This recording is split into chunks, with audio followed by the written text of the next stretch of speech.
Breaking news here to Fantasy Football Today and CBS Sports HQ. The NFL has suspended Tampa Bay Buccaneers wide receiver Mike Evans one game after he was ejected for unnecessary roughness in an involvement in an altercation with Saints cornerback Marshon Lattimore in week number 2 on Sunday. In a letter to Mike Evans, this is according to ESPN's Adam Schefter, this is from the NFL, Mike Evans of the Tampa Bay Buccaneers has been suspended without pay for one game for violations of unnecessary roughness and unsportsmanlike conduct rules in Sunday's game against the New Orleans Saints.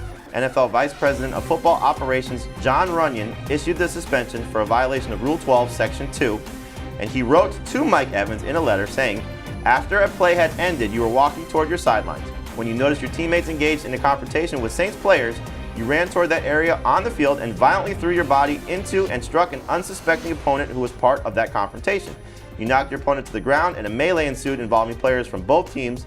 Your aggressive conduct could have caused serious injury to your opponent and clearly does not reflect the high standards of sportsmanship expected of a professional. So Evans will not be playing in the Week 3 game between the Tampa Bay Buccaneers and the Green Bay Packers.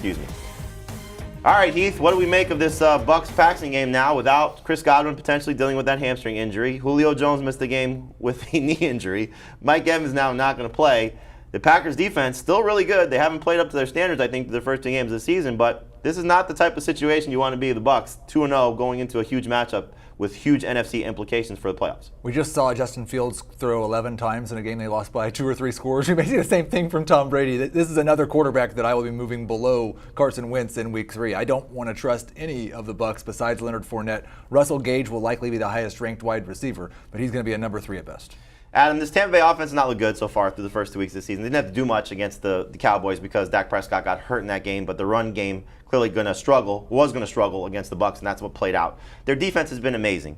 Can they still beat the Green Bay Packers without their receiving core? Again, we don't know the status of Chris Godwin or Julio Jones at this time, but we know Mike Evans not going to be there for Tom Brady. And look, he missed basically the comeback effort for the Bucs when they were able to pull ahead of the Saints in that game yesterday.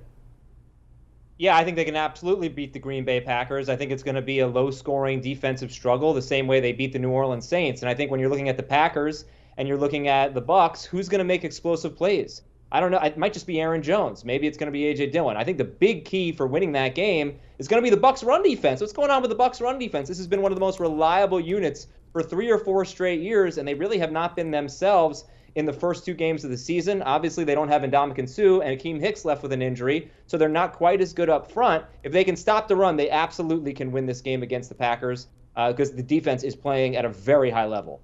Leonard Fournette tweeted about an hour ago, to my fantasy owners, I'm sorry, touchdowns coming soon. So is this going to be the Leonard Fournette show, knowing that the Packers, at least through the first 2 games of the season, their run defense hasn't exactly been great. We saw that David Montgomery looked fantastic Sunday night. Is it going to be just a lot of Leonard Fournette? We know still this offensive line's a work in progress too because they're still trying to figure out the middle of the offensive line, and they were out without left tackle Donovan Smith in that game against New Orleans. Yeah, I mean, I think it has to be a lot of Leonard Fournette. And the problem is, we know the Packers knew going into that game they didn't have to worry about anybody deep. They didn't have to worry about a passing game, and they still couldn't stop the run. Will that be the case this week against Tampa Bay? It's hard to believe that would happen 2 weeks in a row to this Packers defense. All right, so we'll find out what's happening with Godwin, what's happening with Julio Jones, but we'll talk on Tuesday about Russell Gage, about Brashad Perryman, who scored the only passing touchdown from Tom Brady. But again, the news is Mike Evans is suspended one game following the altercation with Marshon Lattimore, the Saints cornerback, in the Bucs win over New Orleans in week number 2. Evans will not be playing in week number 3 against the Green Bay Packers.